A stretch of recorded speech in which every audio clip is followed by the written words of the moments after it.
आपने ये गीत तो जरूर सुना होगा कि ब्रज की लता पता भी बोले श्री राधे राधे, और भक्ति धारा के कवियों के काव्य के पद रहे हैं कि ब्रजराज हमें ब्रजधूलि बना दे।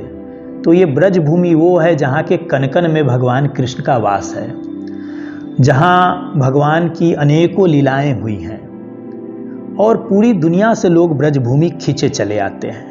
यूं तो ब्रज का विस्तार 84 कोस का है।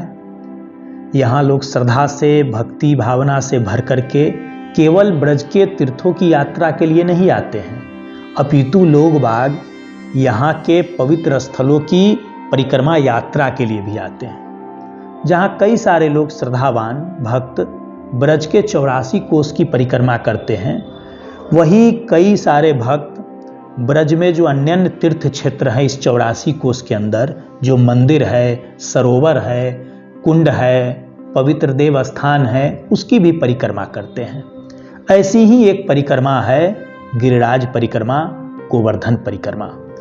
ये करीब करीब 21 किलोमीटर का परिक्षेत्र है और कहे तो 7 कोस। इस 7 कोस अर्थात 21 किलोमीटर का ये परिक्षेत्र है गोवर्धन पर्वत का।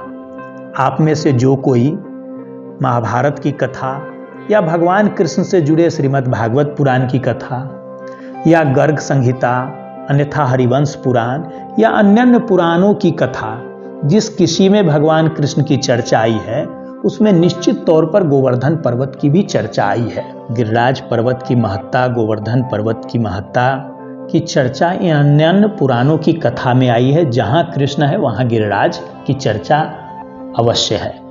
और यही नहीं, हमारे यहाँ दीपावली उत्सव के तत्काल बाद गोवर्धन पूजा हर सनातनी हिंदू परिवार में होता है। तो इस गोवर्धन पूजा में गो पूजा के साथ साथ हम गिरिराज गोवर्धन देव की भी पूजा करते हैं।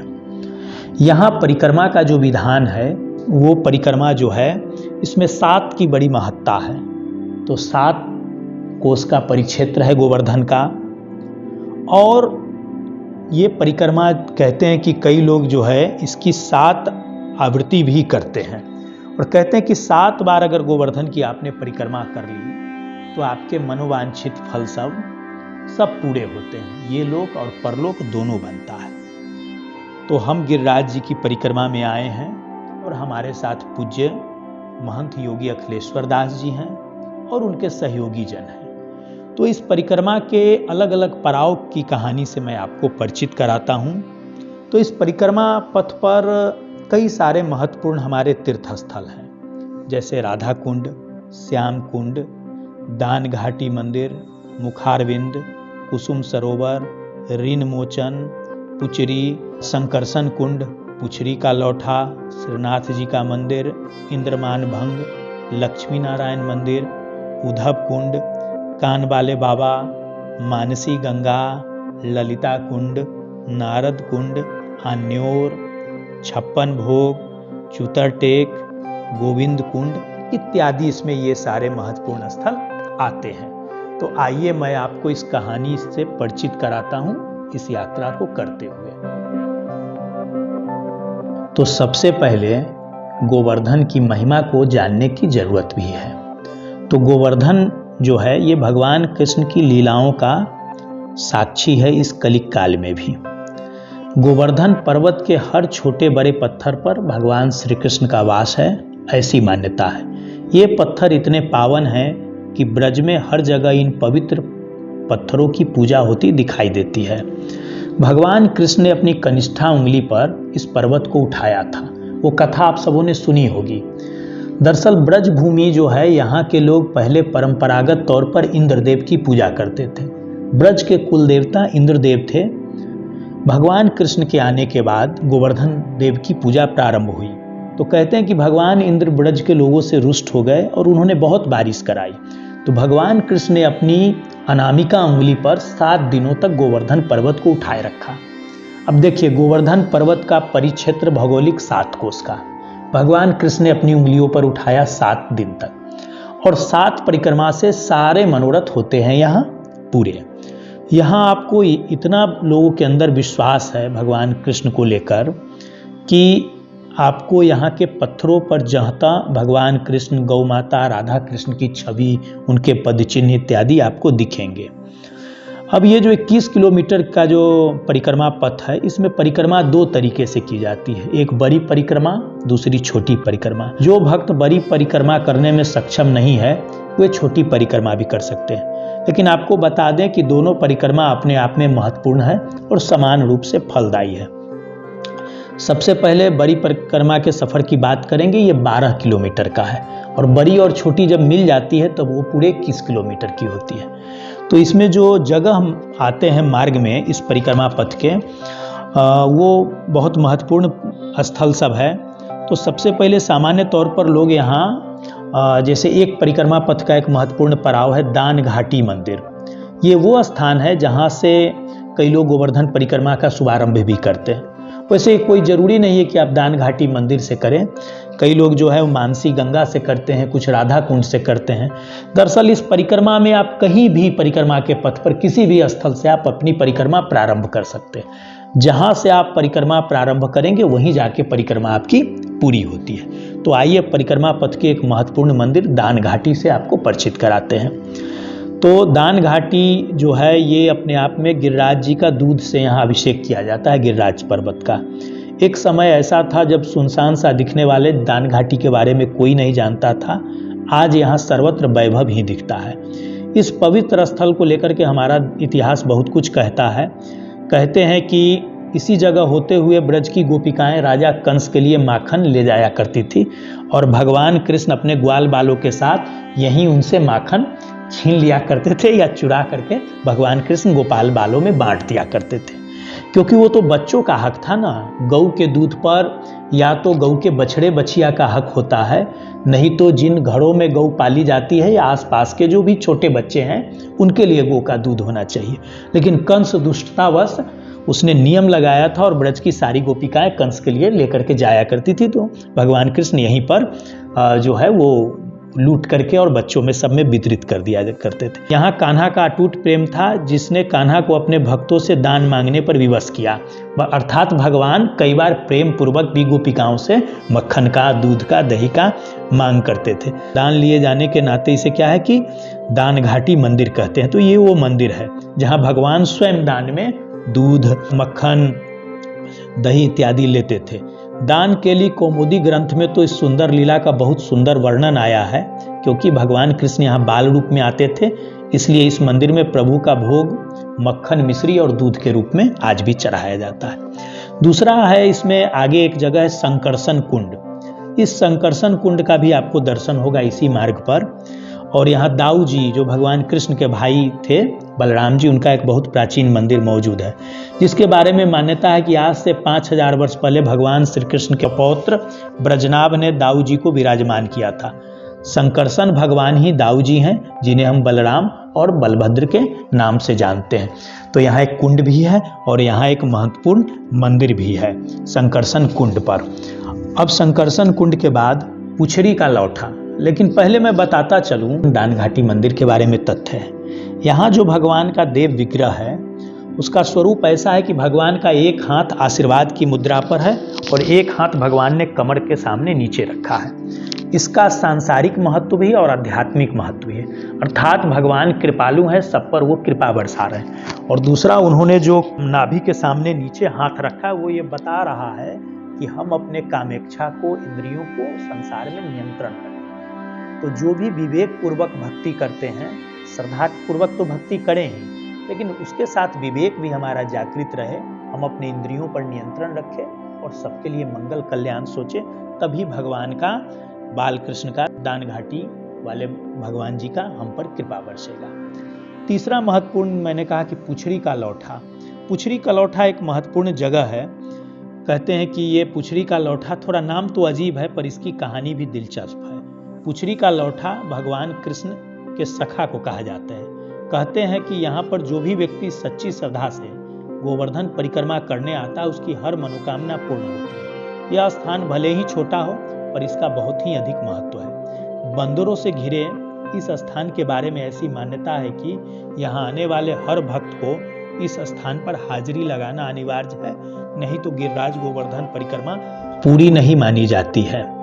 और बंदर यहाँ बड़ी संख्या में है, तो इसके पीछे एक धारणा और कामना भी है कि हनुमान जी के विषय में कहा गया है कि भगवान हनुमान जो हैं अजर अमर गुणनिधि सुत हो। तो हनुमान जी महाभारत के युद्ध में भगवान कृष्ण जिस रथ को चला रहे थे उसमें अर्जुन के ध्वज पर भी हनुमान जी विराजमान थे। और भगवान जहां होंगे, रामावतार में है तब भी हनुमान है और कृष्णावतार में है तब भी हनुमान है। तो पुछड़ी का लौठा पर बंदर इतनी बड़ी संख्या में दिखते हैं, तो इसका ये भी कारण है कि भगवान कृष्ण की लीलाओं को देखने के लिए यहाँ पर स्वयं हनुमान जी जो है वो लठ लेकर के बैठा करते थे, ऐसे यहाँ के संतों का कहना है। ये अगला महत्वपूर्ण पड़ाव है श्रीनाथ जी का मंदिर। ये जत्तीपुरा एक गांव आता है। ये जो परिक्रमा का पथ है, मार्ग है, क्षेत्र है, इसका एक हिस्सा उत्तर प्रदेश में और इतना विस्तार है कि एक हिस्सा राजस्थान में भी पड़ता है। परिक्रमा के दौरान आप उत्तर प्रदेश वाले क्षेत्र से होते हुए राजस्थान वाले क्षेत्र को करते हुए वापस उत्तर प्रदेश की तरफ आकर के परिक्रमा पूर्ण करते हैं। तो श्रीनाथ जी का मंदिर यहाँ जत्तीपुरा में परिक्रमा पथ पर है। ये श्रीनाथ मंदिर राधा कृष्ण के प्रेम की कहानी भी है और निशानी भी है। यहाँ तक पहुँचने के लिए आपको गिरिराज जी की शिलाओं के ऊपर से जाना होता है चढ़ करके। यहाँ चढ़ने के पहले लोग कान पकड़ करके प्रणाम करते हैं कि हे गिरिराज जी, चूंकि गिरिराज स्वयं में भगवान कृष्ण का अंश हैं और एक दैवीय पर्वत है जिसके कनकन पर प्रभु के चरण पड़े हैं, तो इस पर चढ़ने के पहले श्रद्धालु भक्त आज भी कान पकड़ते हैं और पुनः ऊपर से उतर के आते हैं, फिर भी क्षमा प्रार्थना करते हैं। तो कहते हैं कि यहाँ तक आपको पहुँचने के लिए गिरिराज जी की शिलाओं से ऊपर से जाना होता है। और यहाँ प्रभु श्रीनाथ जी के शयन कक्ष की ही प्रेम गुफा का एक द्वार बना हुआ है। ये श्रीनाथ मंदिर में बना यह गुफा दो प्रदेशों की अमर प्रेम कहानी को भी बखान करता है। कथा यह है कि मेवाड़ की अजब कुमारी के पिता की जब तबीयत खराब हुई तो वो अपने पिता के शीघ्र स्वस्थ होने की मनोकामना लिए हुए गोवर्धन चली आई। और गोवर्धन पहुंचते ही श्रीनाथ जी को कुमारी ने निहारा और उन्हें मन ही मन अपना पति स्वीकारा। तो ये है कि मेवाड़ की एक अजब कुमारी नामक युवती जो थी, राजकन्या जो थी, वो आई तो अपने पिता जो गोवर्धन में निवास कर रहे थे उनसे मिलने इस गुफा के माध्यम से, जो इस गिरिराज पर्वत में ऐसी गुफा है जो यहाँ से मेवाड़ तक जाता है। लेकिन है क्या कहानी कि जैसे मीराबाई ने, इसी मेवाड़ से थी, मीराबाई ने भगवान कृष्ण को पति रूप में स्वीकार किया था, पति रूप में उनको पूजा था, उनकी भक्ति करी थी। तो ऐसे ही इनकी अजब कुमारी की भी कहानी है और यहाँ भगवान श्रीनाथ स्वरूप में है। ये बहुत ही महत्वपूर्ण स्थल है। अजब कुमारी ने मीरा की भांति कृष्ण की आराधना और सेवा में लीन हो गई। अपने भक्त की भक्ति देखकर भगवान श्री कृष्ण यहाँ प्रसन्न हो उठे और उन्होंने विराट दर्शन दिया। कुमारी ने प्रभु से नाथ द्वार चलकर अपने बीमार पिता को दर्शन देने का आग्रह किया, परंतु श्री कृष्ण तो ब्रजवासियों के प्रेम में बंधे हुए थे, इसलिए उन्होंने ब्रज के बाहर जाने से मना कर दिया। पर भक्त के वशीभूत भगवान कृष्ण ने रोजाना सोने के लिए ब्रज में आने की शर्त पर अजब कुमारी का आग्रह स्वीकार किया। तब से यहाँ मान्यता है कि इस गुफा के रास्ते प्रभु श्री कृष्ण प्रतिदिन श्रीनाथ जी जाते हैं और संध्या को फिर नयनों में नींद भरकर गोवर्धन लौट आते हैं। ये श्रीनाथ जी राजस्थान में है और बल्लभ परंपरा का सबसे प्रमुख मठ है, बल्लभाचार्य जी की परंपरा का। तो ये कहानी है इस जगह की, जो है श्रीनाथ जी मंदिर जत्तीपुरा। अगला एक जगह है इंद्रमान भंग। ये वो स्थान है जहाँ देवराज इंद्र अपने ऐरावत हाथी के साथ उतरे थे। जब उन्होंने देखा कि हमने वर्षा की, प्रकृति को प्रतिकूल किया, फिर भी ब्रजवासियों को भगवान कृष्ण का संबल और गोवर्धन का आश्रय है, उनका कुछ अहित नहीं कर पाए, तो इंद्र का अभिमान जाता रहा और इंद्र का मान भंग हुआ इसी जगह पर। इंद्र यहाँ पर आए और इस जगह के नाम से ही प्रतीक होता है कि इंद्र मान भंग, अर्थात जहाँ इंद्र का मान भंग हुआ। ये गोवर्धन जी के तलहटी पर, जहाँ से पहाड़ी की चढ़ाई शुरू होती है, वहाँ पर ये जगह है। और आपको जानकर आश्चर्य होगा कि इस पर्वत पर जगह जगह आपको सुरभि गऊ, ऐरावत हाथी और जो अश्व लेकर के भगवान आए थे, इंद्र जो आए थे, अश्व गोकर्ण घोड़ा लेकर के, इस सबके चिन्ह इस पर जहाँ तहाँ गोवर्धन पर्वत पर हैं। हमने भी इसका दर्शन किया। और यही नहीं, यहाँ राधा जी जो मांग भरती थी, तो एक पर्वत यहाँ सिंदूर का है, आप जाएंगे आज भी स्पर्श करेंगे तो सिंदूर दिखता है, यहाँ के पुजारी जी ने हम लोग को लगाया। वहीं प्रभु श्री कृष्ण यहाँ जो अपनी लीलाएं करते थे, तो प्रभु का जो कटोरा है जिसमें माखन मिश्री खाते थे, उसका चिन्ह बना है। भगवान कृष्ण के बाल्यकाल की लीलाओं के नाते उनके पैर का चिन्ह बना है। एरावत का और गोकर्ण घोड़ा और सुरभि गाय का तो चिन्ह है ही। और यही नहीं, गोवर्धन जी की परिक्रमा कई भक्त आज भी दूध लेकर के करते हैं, मतलब दुग्ध धार अर्पित करते हुए, दुग्ध से अभिषेक करते हुए। यहाँ आपको दिखेगा प्राकृतिक तौर पर गोवर्धन पर्वत के ऊपर की जगह जगह जो लगता है कि किसी ने दूध बिखेरी हो, दूध लेकर के कोई परिक्रमा कर रहा हो, तो ये भी है। और यही नहीं, यहाँ एक पत्थर ऐसा भी है कि जिसको जब आप बजाते हैं तो तबले का स्वर सुनाई देता है। तो भगवान कृष्ण जब ग्वाल बालों के साथ यहाँ पर बैठ करके जब खेलते थे तो वो कहते हैं कि वो भी इन वाद्य यंत्र के रूप में इसको बजाते थे, और इसी के प्रभाव से आज भी इससे तबले का स्वर आता है। कहते हैं कि जब इंद्र उतरे यहाँ, मानभंग जब इंद्र का हुआ, तो गोवर्धन मक्खन की तरह मुलायम, इतना कठोर पर्वत है, लेकिन आप देख सकते हैं कि स्पष्ट तौर पर यहाँ हाथी के पैर के चिन्ह, घोड़े के पैर के चिन्ह, गाय से संबंधित चिन्ह, और भगवान कृष्ण राधा रानी वगैरह के भी चिन्ह यहाँ पर है। तो ये है इसकी महिमा, और ये चीजें हुई थी अतीत में, इसका एक साक्षात एक प्रमाण भी इसे आप कह सकते हैं। यही इसी जगह एक मंदिर जो है लुकलुक दाऊ जी का भी मंदिर आता है गोवर्धन के इसी परिक्रमा मार्ग में। ये लुकलुक दाऊ जी जो हैं, ये कहते हैं कि भगवान कृष्ण के जो बड़े भाई बलराम जी हैं उनका है, और लुकलुक दाऊ मंदिर। और यहाँ पर 84 जो महाप्रभु की बैठक है, वल्लभाचार्य जो कृष्ण भक्ति धारा के एक बहुत बड़े संत हुए, इस परंपरा में बाल कृष्ण की उपासना होती है, तो उनके 84 में से 6वां बैठक यहाँ उनके एक भक्त थे पांडे जी, उनके घर पर हुआ। तो यहाँ पर वो भी मंदिर है, ये जगह आन्योर करके है, तो एक जगह ये भी इस परिक्रमा मार्ग पर है। और इसके बाद इसी जत्तीपुरा में मुखारविंद करके है।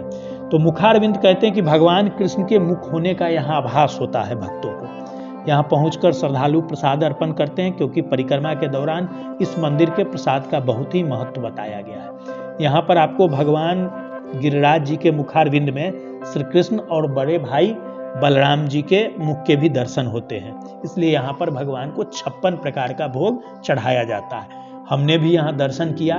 इसी के पास कुछ दुकानें सजी हैं जहाँ अच्छे पकौड़े बनते हैं, और यही नहीं, यहाँ पर जो है आलू का जिलेबी भी, तो भक्त ये सब भी खाते हैं, भगवान को चढ़ाते हैं और आनंद करते हैं। इसके बाद बड़ी परिक्रमा के तो ये सारे महत्वपूर्ण स्थल हैं, इसमें और भी कई महत्वपूर्ण स्थल है। अब अगर दोनों परिक्रमा मिला करके करते हैं तो इसमें आगे आता है लक्ष्मी नारायण मंदिर गोवर्धन का। कोई भी मनोकामना पूर्ण होने पर, किसी मनोकामना को लेकर दूध की परिक्रमा इसी लक्ष्मी नारायण मंदिर से शुरू करते हैं भक्त। एक व्यक्ति एक जलपात्र में दूध लेकर के चलता है, और साथ में सड़क से बगल से एक गाड़ी चलती है दूध का कनस्तर लिए हुए, और जब दूध घटने वाला होता है तो उसमें डालते रहते हैं। तो भक्त इस परिक्रमा में लक्ष्मी नारायण मंदिर पूजा करके बढ़ते हैं। फिर उद्धव का कुंड है। उद्धव भगवान कृष्ण के अन्य मित्र थे, भाई भी थे, और उद्धव क्या थे, ज्ञान मार्गी थे, और उद्धव को अपने ज्ञान का बहुत अभिमान था, और उनको लगता था कि कृष्ण तो सामान्य हैं। तो उद्धव आते हैं ब्रज भूमि में, और उद्धव गोपिकाओं को कहते हैं कि कृष्ण सामान्य मनुष्य है। इसको कई कवियों ने बड़े सुंदर ढंग से उकेरा है, गोपिकाओं और उद्धव जी के बीच के संवाद को। यहाँ बिंदुसार नामक एक प्रसिद्ध कवि हुए, वो भी किए हैं। तो ये उद्धव जी से संबंधित कुंड है। ये गोवर्धन के बिल्कुल पश्चिम में परिक्रमा मार्ग पर दाईं तरफ है। इस कुंड का वर्णन पुराणों में भी है, और उद्धव जी ने यहाँ गोपिकाओं को सांत्वना दिया, उनसे संवाद किया, यही कुछ है। आगे आता है राधा कुंड। तो ये वो जगह है जहाँ भगवान कृष्ण गौचारण करने से संबंधित है, और भगवान कृष्ण गाय चराते थे। अरिष्टासुर नामक एक राक्षस को ज्ञात हुआ जो कंस का प्रतिनिधि था, तो उसने बछड़े का रूप धारण करके और ग्वाल बालों को तंग करना और भगवान कृष्ण को मारना चाहता। तो भगवान कृष्ण ने उस असुर का बछड़े रूप में जो था उसका भगवान ने वध कर दिया। तो कहते हैं कि राधा रानी ने भगवान कृष्ण से कहा कि आपने तो बछड़े का वध किया है, गौ के बछड़े का, तो आपको गो हत्या का पाप लगेगा। तो राधा रानी के मुख से भगवान ने यह सुनकर के अपनी बांसुरी से एक कुंड खोदा, उसमें स्नान किया, तभी से इस स्थान को राधा कुंड कहते हैं। राधा रानी का हाथ के कंगन से बना हुआ ये कुंड है। और सप्तमी की रात्रि को पुष्य नक्षत्र में 12 बजे राधा कुंड में स्नान का बहुत महत्व है। सुहागिनें केस खोल करके पुत्र प्राप्ति की कामना करती हैं, और यहाँ का पानी 7 रंगों में बदलता है, कभी कभी तो ये दूध जैसा सफेद भी दिखता है। तो ये है राधा कुंड। इसके ठीक पास में श्याम कुंड है, और जहाँ कृष्ण है, जहाँ राधा है वहाँ कृष्ण होंगे ही होंगे। तो राधा कुंड के पास श्याम कुंड है, और भगवान ने कृष्ण ने गोहत्या के पाप से मुक्ति हेतु अपनी बांसुरी से कुंड खोदा था और उसमें स्नान किया था, और पास में ही राधा ने अपने कंगन से कुंड खोदा। तो राधा द्वारा खोदा गया कुंड श्याम कुंड है और कृष्ण द्वारा खोदा गया कुंड राधा कुंड है। श्याम कुंड वही है जहां पर पांडव अपने अज्ञातवास में रहे थे, तो ये भी इस परिक्रमा पर आता है, राधा कुंड के पास है। आगे एक कुसुम सरोवर है, श्याम कुंड के बाद कुसुम सरोवर है, मथुरा में गोवर्धन से 2 किलोमीटर दूर है। कुसुम सरोवर 450 फीट लंबा, 60 फीट गहरा है। कुसुम सरोवर की कहानी पौराणिक है, भगवान कृष्ण और राधा से जुड़ी हुई है। भगवान कृष्ण छुप छुप कर राधा रानी से मिलने के लिए इसी जगह आते थे। राधा रानी और उनकी सखिया कृष्ण के लिए पुष्प चुनने के लिए कुसुम सरोवर जाया करती थी, और भगवान कृष्ण भी यहाँ पुष्प चुनते थे राधा रानी के सर में लगाने के लिए। इसीलिए इसका सौंदर्य देख करके इसे कुसुम सरोवर कहा गया है। ये गोवर्धन परिक्रमा मार्ग पर है, और इसका जो है ओरछा और भरतपुर के राजाओं ने इसका बहुत सौंदर्यीकरण कराया है, और इस सरोवर में पारस पत्थर नागमणि है, ऐसी मान्यताएं हैं। तो ये एक महल नुमा दिखता है, और आज भी रात को बहुत सुंदर दिखता है। ये आपको बिल्कुल राजस्थानी शैली में बना हुआ है, और ये बहुत एक ऐतिहासिक जगह है, राधा और कृष्ण के प्रेम की गवाही, जिसे भरतपुर और ओरछा के राज परिवारों के द्वारा समय समय पर इसका पुनर्निर्माण जीर्णोद्धार कराया गया। कान वाले बाबा का एक स्थान है कि इस परिक्रमा पथ पर कान वाले बाबा की चर्चा पूरे ब्रज में बड़ी मशहूर रही है। इनकी कहानियाँ कहते हैं गिरिराज जी के पत्थर रूपी स्वरूप में चमत्कारिक कान है। परिक्रमा करते हुए भक्त इस जगह आते हैं और कान में अपने मनोकामना भी मांगते हैं। इस जगह पर एक संत का जो कहते हैं कि भगवान का एक विग्रह का दर्शन हुआ था, उनकी भी समाधि है, मंदिर है। ये भी एक महत्वपूर्ण जगह। मानसी गंगा मुखारबिंद, तो कहते हैं कि गो हत्या का जो भगवान कृष्ण को पाप लगा अरिष्टासुर को मारने पर, तो हुआ कि बिना गंगा के मुक्ति कैसे होगी। तो भगवान के लिए स्वयं भगवान ने मन से सोचा और गंगा प्रकट हुई। तो ये एक महत्वपूर्ण जगह है, और इसकी कई कहानी। एक और कहानी है कि नंद बाबा और ब्रजवासियों ने गंगा स्नान का मन बनाया। फिर सब चलते चलते जब चले नंद बाबा अपने नंद गांव से, ग्वाल बाल सब, तो कोई बरसाने से चला, कोई नंद गांव से चला, और सबको पहुंचते पहुंचते गोवर्धन में ही शाम हो गया। तो रात्रि व्यतीत करने के लिए नंद बाबा ने यहीं अपना विश्रामशाला बनाया। यहाँ रात्रि गुजारते हुए भगवान कृष्ण के मन में विचार आया कि ब्रज धाम में ही सभी तीर्थों का वास है, परंतु ब्रजवासीगण इनकी महान महिमा से अनजान है।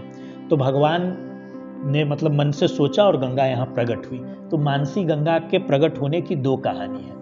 एक है भगवान कृष्ण के गो हत्या संबंधी जो प्रकरण है, उसके नाते यहाँ पर गंगा प्रकट हुई, और दूसरा कि ये ग्वाल बाल और नंद बाबा और यशोदा मैया जो जा रहे थे गंगा स्नान के लिए, तो भगवान कृष्ण के नाते यहाँ गंगा मैया स्वयं प्रकट हुई हैं। कार्तिक मास की अमावस्या तिथि को यहाँ गंगा पधारी हैं, ऐसी मान्यताएं हैं। अब इससे जुड़े और भी कई महत्वपूर्ण स्थल है गोवर्धन परिक्रमा में, मसलन की ललिता कुंड। तो ललिता कुंड भी राधा कुंड के पास है। ये राधा रानी जी की सहेलियों में प्रमुख सहेलियों में से एक है। फिर यहाँ नारद कुंड भी है, इसी परिक्रमा मार्ग पर आता है। कहते हैं कि देवर्षि नारद से बड़ा कौन भगवान का भक्त होगा, जिनके मुख में ही सदैव नारायण नारायण है। तो यहाँ नारद जी आए हैं। यहाँ रह करके नारद जी ने भी भक्ति रस का पान किया है और भगवान की भजन भक्ति करी है। तो नारद कुंड है। एक गोविंद कुंड है जो महाप्रभु वल्लभाचार्य की बैठकों में प्रधान एक प्रमुख बैठक हुआ करती थी। ऐसे कई स्थान इस मार्ग में आते हैं। और साथ में यहाँ क्या है कि विशेष तौर पर गोवर्धन परिक्रमा तो यूँ तो लोग सालों भर करते हैं, परंतु शरद पूर्णिमा का और गुरु पूर्णिमा का, इन 2 समय का बहुत विशेष महत्व है। और इस समय बड़ी संख्या में यहाँ पर लोग परिक्रमा के लिए आते हैं। परिक्रमा जो है यहाँ 3 प्रकार की होती है। कई लोग जो है वो परिक्रमा जो है पैदल चलते हुए परिक्रमा अपनी पूर्ण करते हैं। परिक्रमा का नियम यही है कि आप शुद्ध मन शुद्ध चित्त से स्नान ध्यान करके आएँ, और साफ सुथरे आप रहें, और खाली पैर नंगे पांव जो है लोग परिक्रमा करते हैं। जैसे हम किसी मंदिर में जाते हैं, मंदिर की भी परिक्रमा करते हैं, ठीक वैसे ही गोवर्धन जी की परिक्रमा करते हैं कि गोवर्धन भी कृष्ण के स्वरूप है, और कन कन में तो यहाँ कृष्ण वास करते हैं। तो कुछ लोग पैदल परिक्रमा करते हैं चलते हुए, और उसी में कई लोग दूध लेकर के भी परिक्रमा करते हैं। तो पैदल वाली परिक्रमा 2 प्रकार की है। एक प्रकार इसका और भी है कि कोई शारीरिक रूप से अशक्त हो, निशक्त हो, अत्यंत वयोवृद्ध हो, या बहुत छोटे बच्चे बच्चियां हो, बालक बालिका, तो क्या है कि लेकिन निष्ठा है कि नहीं भाई इनकी भी परिक्रमा होनी चाहिए उस वृद्ध व्यक्ति के अंदर, या शारीरिक तौर पर जो विकलांग है या बहुत छोटे बच्चे हैं तो परिवार वालों की इच्छा होती है कि ये भी परिक्रमा करें, तो वो तो पूरी परिक्रमा पैदल चल के कर नहीं सकते हैं, तो उनके लिए क्या है कि यहाँ एक रिक्शा ठेला नुमा गाड़ी बना करके रखा जाता है, उसके माध्यम से वो अपनी परिक्रमा पूरी करते हैं। तो एक परिक्रमा वो हो गया पैदल, एक दूध लेकर के और केवल हाथ जोड़ करके और भगवान के भजन गाते हुए या भगवान का नाम का संकीर्तन करते हुए बोलते हुए भगवत नाम परिक्रमा करते हैं। और तीसरी परिक्रमा उसको दंडी परिक्रमा बोलते हैं, जो सबसे कठिन परिक्रमा है। इसमें संकल्प लेकर के और वो दंड देते हुए मतलब पूर्ण शरीर मतलब सर से पांव तक ब्रज के रज को स्पर्श करें और फिर दंड काटते हैं, फिर बढ़ते हुए वो परिक्रमा करते हैं। इस परिक्रमा में भक्त क्या है कि कुछ लोग जो है जहाँ गिरिराज जी का एक शिला गिरिराज जी के स्वरूप में लेकर के उसको लेकर के परिक्रमा पूर्ण करते हैं, दंड प्रणाम परिक्रमा। वहीं कई लोग उसके जगह पर श्रीफल का उपयोग करते हैं, श्रीफल अर्थात नारियल का। और नारियल श्रीफल सनातन संस्कृति में हिंदू धर्म में पवित्र भी माना गया है, तो उसका उपयोग करते हैं, बाद में उसको प्रसाद स्वरूप ले जाते हैं, अपने घर पर पूजा के स्थल पर रखते हैं या बांट करके खाते हैं। क्योंकि गिरिराज जी के साथ एक बड़ी बात क्या है कि गिरिराज जी को कोई भी ब्रज भूमि के बाहर नहीं ले जा सकता है। जिस किसी ने भी ले जाने का प्रयास किया गिरिराज शिला को, कहते हैं कि उसके यहाँ अनिष्ट हुआ, किसी न किसी की मृत्यु हुई है, इसलिए इसको नहीं ले जाते हैं। यूँ तो कहते हैं पुराणों की कथा के हिसाब से कि गिरिराज जो है वो 3 भाई हैं। तो गिरिराज ब्रज में है, कामथानाथ चित्रकूट में है भगवान के सेवा में, और गिरनार भगवान कृष्ण के दूसरे प्रिय स्थल गुजरात के क्षेत्र में है। तो गिरिराज जी की यह महत्ता है कि गिरिराज जी की शिला को कोई कहीं बाहर नहीं ले जा सकता है, और अगर पैर से स्पर्श हो गया तो सर में लगाना है और फिर उन्हें उचित जगह पर रखना है। तो कुछ लोग श्रीफल और कुछ लोग जो है वो धातु की बनी हुई आती है भगवान का चरण चिन्ह भगवान का, तो उसको लेकर के दंड प्रणाम वाली परिक्रमा पूरी करते हैं। परिक्रमा का यहाँ विधान ये है कि किसी कारणवश मान लीजिए कि आपकी एक दंड परिक्रमा अगर पीछे रह गई, तो 7 खरी परिक्रमा अगर कर लेते हैं तो एक दंड परिक्रमा के बराबर होता है। ऐसे भी अगर आप 7 बार खरी परिक्रमा कर ले तब भी एक बार दंड प्रणाम परिक्रमा के बराबर उसको माना जाता है। और परिक्रमा में क्या है कि जहां आपकी परिक्रमा अधूरी रही, जैसे दंड परिक्रमा तो एक दिन में पूरी होती नहीं है, सामान्यतः लोग जो करते हैं ये पद यात्रा वाली परिक्रमा वो एक दिन में पूरी हो जाती है 21 किलोमीटर की, लेकिन ये परिक्रमा जो है वो कई दिन लगते हैं। तो फिर आप रात को लौटते हैं और फिर अगले दिन आप प्रारंभ करते हैं, तो उसी जगह से मतलब 1 इंच भी आगे नहीं बढ़ना है, जहां कल आपने चिन्ह काटा है उसी जगह से।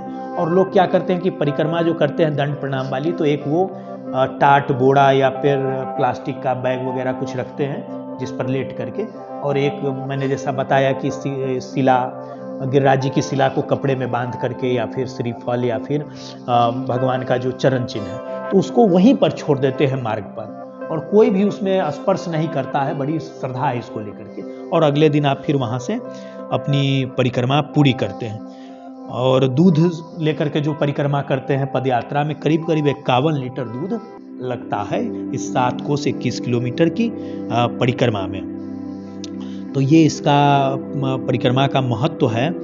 और यहाँ क्या है कि हर इच्छा हर कामना पूरी होती है भक्तों की यहाँ गिरिराज जी की परिक्रमा करने से, और ये बहुत महत्वपूर्ण जगह है।